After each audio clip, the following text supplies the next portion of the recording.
Hello friends, Shri R K પાંત્રોડ science કોલેજમાં આપ દરેક વિદ્યાર્થીનું સ્વાગત છે. વિદ્યાર્થી મિત્રો, પેપર 502 આજે લેક્ચર નંબર 4 જોઈએ. વિદ્યાર્થી મિત્રો, આપણે આગળ જોઈ ગયા હતા કે કાઉન્ટેબલ સેટ વિશે, કે કયો સેટ કાઉન્ટેબલ છે. તો એન જે છે નેચરલ નંબર, આપણે એને કાઉન્ટેબલ સેટ બરાબર છે એ બતાવવાનો છે, અને એક ક્યુ જે છે એ કાઉન્ટેબલ સેટ છે એ બતાવવાનો છે. તેના માટે આપણે જોઈએ એક્ઝામ્પલ. અહીંયા આપણે એક્ઝામ્પલ છે show that set of all natural number is a countable. એટલે કે એવું આપણે બતાવવાનું છે કે નેચરલ નંબરનું જે સેટ છે બરાબર એ કાઉન્ટેબલ સેટ છે. તો હવે આપણે કાઉન્ટેબલ બતાવવા માટે આપણને ખબર છે કે શું બતાવવું પડશે? 1 1 ઓન્ટો બતાવવું પડશે. એટલે કે કાઉન્ટેબલ માટે કોઈ એક ફંક્શન લેવું પડશે અને એ ફંક્શન 1 અને ઓન્ટો બતાવવું પડશે, તો જ એ કાઉન્ટેબલ છે એવું આપણે કહીશું. બરાબર છે. તો અહીંયા આપણે નેચરલ નંબરના સેટને કાઉન્ટેબલ સેટ કહેવો છે. તો એના માટે પહેલાં નેચરલ નંબરનો સેટ લઈએ અને એને બે રીતે બતાવ્યું છે. એક રીતે તો આપણે જોઈ ગયા છીએ કે કઈ રીતે એને કાઉન્ટેબલ બતાવ્યો હતો એ, અને બીજી રીત પણ છે જે છે કાઉન્ટેબલ બતાવવાની, એ પણ આપણે જોઈએ. બરાબર છે. તો ફર્સ્ટ સોલ્યુશન એવું છે એનું કે નેચરલ નંબરને કાઉન્ટેબલ બતાવવા માટે પહેલાં નેચરલ નંબર લઈ લઈએ કે natural number n is equal two કેવા એલિમેન્ટ આવશે? પોઝિટિવ એલિમેન્ટ આવશે. બધા પોઝિટિવ નંબર આવશે 1 2 3 થી. બરાબર છે. Positive number B the set of all natural number, એટલે સેટ ઓફ ઓલ નેચરલ નંબરનો આપણે અહીંયા સેટ લીધો છે n. હવે એ કાઉન્ટેબલ છે એ બતાવવા માટે 1 1 અને ઓન્ટો કહેવું પડશે. તો નેચરલ નંબર જે છે n ટુ nનું ફંક્શન આવી રીતે થશે. ફંક્શન બને તો કેવું બનશે? n ટુ nનું બનશે. તો n ટુ n ફંક્શન જે છે એ આઈડેન્ટિટી ફંક્શન કહેવાય. nનો એલિમેન્ટ લો તો nનો જ એલિમેન્ટ મળવાનો છે, તો એનો મતલબ કે 1 1 પણ મળશે અને ઓન્ટો પણ થશે. બરાબર છે. So we show that n is a countable. nને આપણે કાઉન્ટેબલ બતાવવું છે, તો there exist a mapping f n to n defined by fx is equal to capital X. Every x belongs to capital N. This is identity mapping and which is always 1 1 and onto. Identity mapping છે માટે એ 1 1 અને ઓન્ટો છે. અને હવે 1 1 અને ઓન્ટો હોય તો બંને સેટ કેવા થાય? ઇક્વિવેલન્ટ સેટ થાય. ઇક્વિવેલન્ટ સેટ થાય તો એનો મતલબ કે એ સેટ જે છે એ કાઉન્ટેબલ સેટ છે, માટે આપણે એને આપણે કાઉન્ટેબલ સેટ કહી શકીએ. બરાબર છે. તો અહીંયા આપણે પ્રૂફ કર્યું કે એને કાઉન્ટેબલ છે. હવે આપણે આ તો જોઈ ગયા હતા, પણ હવે આપણે બીજી રીતે એને કેવી રીતે પ્રૂફ કરે બાકી હતું, તો આપણે એ જોઈએ કે two prove f n to n is a 1 1 and onto. આ આઈડેન્ટિટી એલિમેન્ટ આપણે ડાયરેક્ટ કહી દીધું કે આઈડેન્ટિટી છે માટે મેપિંગ જે છે 1 1 અને ઓન્ટો છે, પણ આપણે પહેલાં પ્રૂફ કરીએ કે 1 1 અને ઓન્ટો છે એવું. તો 1 1 અને ઓન્ટો પ્રૂવ કરવા માટે પહેલાં તો 1 1 પ્રૂવ કરીએ. તો યાદ કરી લઈએ કે ફંક્શન છે આપણી જોડે અને એને 1 1 પ્રૂવ કરવું હોય તો શું કરવું પડશે? અહીંયા જે n જે છે એનો બે એલિમેન્ટ લઈશું અને એના ઉપર ફંક્શન એપ્લાય કરીશું અને ઇક્વલ બતાવીશું. સપોઝ અહીંયા લઈ લઈએ x અને y belongs to capital n. Capital nના બે એલિમેન્ટ લઈ લીધા છે. હવે એના ઉપર ફંક્શન એપ્લાય કરીએ. fx બરાબર fy લઈ લઈએ અને શું મેળવીશું? x is equal two y. તો xy belongs to capital n લઈ લીધા. હવે આપણે if fx is equal two fy લઈશું, તો fx is equal two fy છે. બરાબર છે. તો fx જે છે એ પણ nનો જ એલિમેન્ટ મળશે. આઈડેન્ટિટી એલિમેન્ટ છે માટે n ટુ nનો એલિમેન્ટ છે, તો જે લઈશું એ nનો જ એલિમેન્ટ હશે. તો fx બરાબર x is equal two y. બરાબર છે. તો અહીંયા fx is equal two fy લીધા ત્યારે x ઇક્વલ ટુ y મેળવ્યા. તો અહીંયા f function n to n is a 1 1 mapping મળ્યું. બરાબર છે. તો ઇક્વેશન આપણે 1 આપી દઈએ. હવે ઓન્ટો કેવી રીતે થાય છે એ જોઈએ. ઓન્ટો માટે કેવી કન્ડિશન આવશે? nની અંદર, એટલે કે એના ડોમેનની અંદર, આ જે n છે એ ડોમેનની અંદર એક એલિમેન્ટ લઈશું બરાબર છે, અને એના ઉપર ફંક્શન એપ્લાય કરીશું અને બીજા જે આ કોડોમેન જે છે એનો આપણને મેમ્બર મળશે. સો fx is equal two y. બરાબર છે, x બિલોંગ્સ ટુ n લઈ લઈએ, એના માટે n નો એક એલિમેન્ટ લઈ લઈએ. y જે છે એ બીજો એલિમેન્ટ છે, દેર એક્ઝિસ્ટ x બિલોંગ્સ ટુ પણ કેપિટલ n નો એલિમેન્ટ. બંને સાઈડ n છે માટે એલિમેન્ટ લેશો તો n જ લેવા પડશે બંને. તો હવે એના ઉપર ફંક્શન એપ્લાય કરીએ. f of x is equal two શું મળશે? y, અને y એ n નો એલિમેન્ટ છે. બરાબર છે, તો y n નો એલિમેન્ટ હોય તો આ શું થશે? ઓન્ટો મેપિંગ થશે. અહીંયા 1 1 લખ્યું છે, સોરી, ઓન્ટો મેપિંગ થશે. 1 1 ઉપર આવી ગયું. તો આપણને અહીંયા ઇક્વેશન 1 અને ઇક્વેશન 2 ઉપરથી શું મળ્યું કે ફંક્શન f જે છે એ n to n is 1 1 and onto mapping. અહીંયા આપણને 1 1 અને ઓન્ટો મેપિંગ મળ્યું છે. બરાબર, n ઇક્વેલન્ટ n કહી શકાય.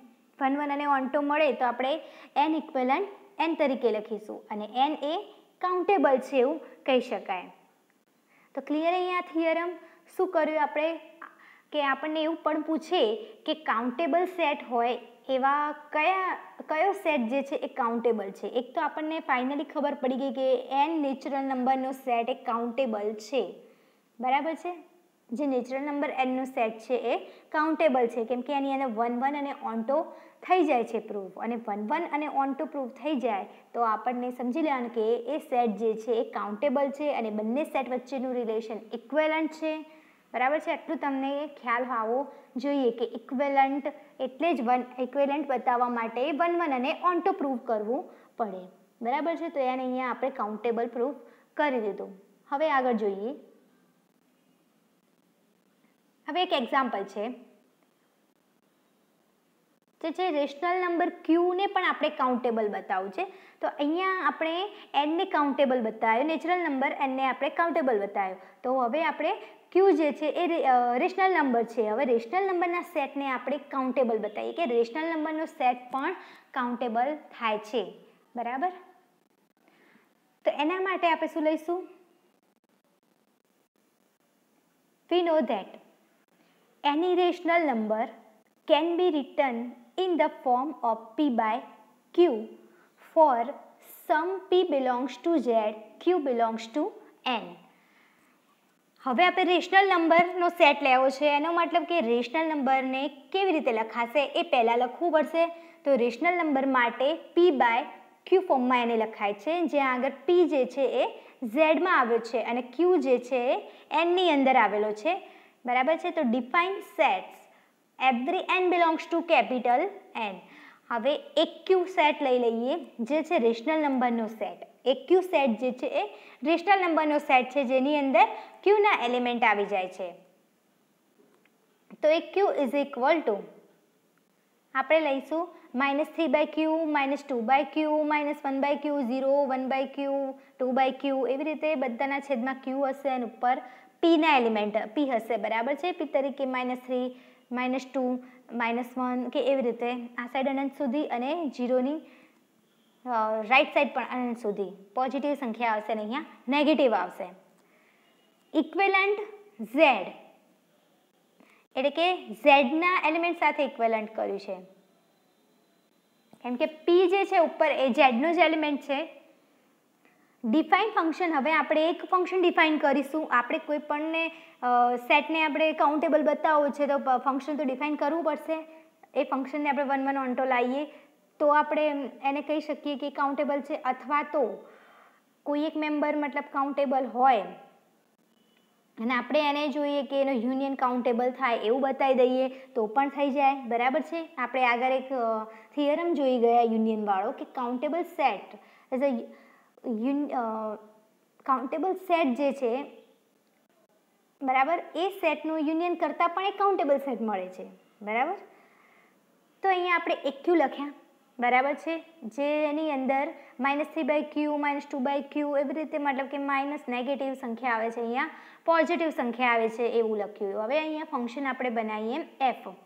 એ ફંક્શન ક્યાંથી ક્યાંનું થશે? કેપિટલ n થી એક ક્યુનું, એટલે કે નેચરલ નંબરથી એક ક્યુનું, કારણ કે એની અંદર નેચરલ નંબર પણ આવી જાય છે, બરાબર. તો ફંક્શન ડિફાઇન કેવી રીતે થાય છે? હવે -3/q -2/q એ આપણને ખબર નથી, કોઈ વાર ઇવન પણ મળે, કોઈ વાર ઓડ પણ મળે. ઇવન બરાબર એટલે યુગ્મ, ઓડ એટલે અયુગ્મ. તો આપણે એવી રીતે એને ડિફાઇન કરીશું. તો ફંક્શન જે છે એ બે રીતે ડિફાઇન થશે. f of n is equal two n/2q ફોર્મમાં આપણે ફંક્શન ડિફાઇન થાય છે. હવે જો n/2q હોય તો આપણે કહી શકીએ કે n એ ઇવન નંબર હશે, બરાબર છે. n ઇવન નંબર હોય ત્યારે આપણે n/2q લખીશું.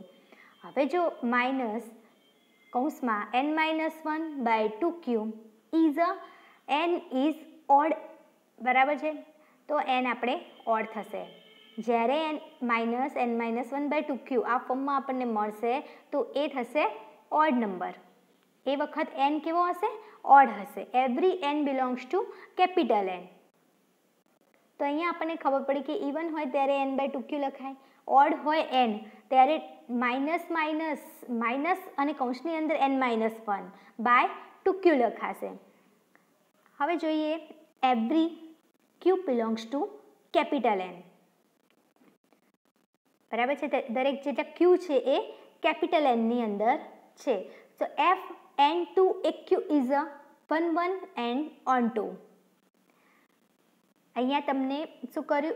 q આપણે n ની અંદર લઈએ છીએ અને આપણને મળે છે 1 1 અને onto મળે છે. Every q belongs to capital N, એક q ઇક્વલન્ટ n થાય, 1 1 અને onto મળે તો આપણે શું કહીએ? બંને સેટ કેવા હશે? ઇક્વલન્ટ સેટ હશે. તો એક q ઇક્વલન્ટ n થશે. હવે એક q is a countable set. એક q કેવો સેટ છે? Countable. We know that set of countable union of countable set is a countable. અહીંયા આપણે એક q સેટને આપણે કેવો બતાવ્યો? કાઉન્ટેબલ. તો હવે એક q સેટ કાઉન્ટેબલ હોય તો એનો યુનિયન જે છે એ પણ કાઉન્ટેબલ થાય. એટલે અહીંયા આપણે શું કર્યું કે જે q જે હતો રેશનલ નંબર જે છે એને આપણે કાઉન્ટેબલ બતાવવા માટે અમુક રેશનલ નંબરનો સેટ એક q લઈ લીધો. એ એક q જે સેટ છે એ સેટ આપણને કેવો મળ્યો? અહીંયા કાઉન્ટેબલ બતાવી દીધો. હવે એક q સેટ કાઉન્ટેબલ હોય તો એ સેટનું યુનિયન કરીએ તો પછી આપણને કાઉન્ટેબલ જ મળવાનું છે. આગળ આપણે થિયરમ પણ એ ભણી ગયા છીએ. તો એ પ્રમાણે આપણે જોઈએ તો we know that set of countable union of countable set is a countable. તો અહીંયા યુનિયન એક q belongs to capital N is a countable. Since union q belongs to capital N, એક q ઇઝ ઇક્વલ ટુ આપણે લઈ લઈએ capital q, એટલે કે rational number, બરાબર. રેશનલ નંબરનો જ સેટ આપણે બતાવો છે કાઉન્ટેબલ, તો રેશનલ નંબર લઈ લઈએ q. તો q ઇઝ અ કાઉન્ટેબલ. અહીંયા આપણે સાબિત કર્યું કે રેશનલ નંબર જે છે એ પણ કાઉન્ટેબલ છે. તો વિદ્યાર્થી મિત્રો, આજના લેક્ચરની અંદર આપણે બે સેટ એવા આપણે જોયા કે જે કાઉન્ટેબલ છે. ગમે ત્યારે પણ કાઉન્ટેબલની જો ડેફિનેશન પૂછવામાં આવે વાઇવામાં કે એમાં, તો એની સાથે સાથે તમને એમ પણ પૂછતા હોય છે કે કાઉન્ટેબલ સેટ કયા છે એ જણાવો એમ.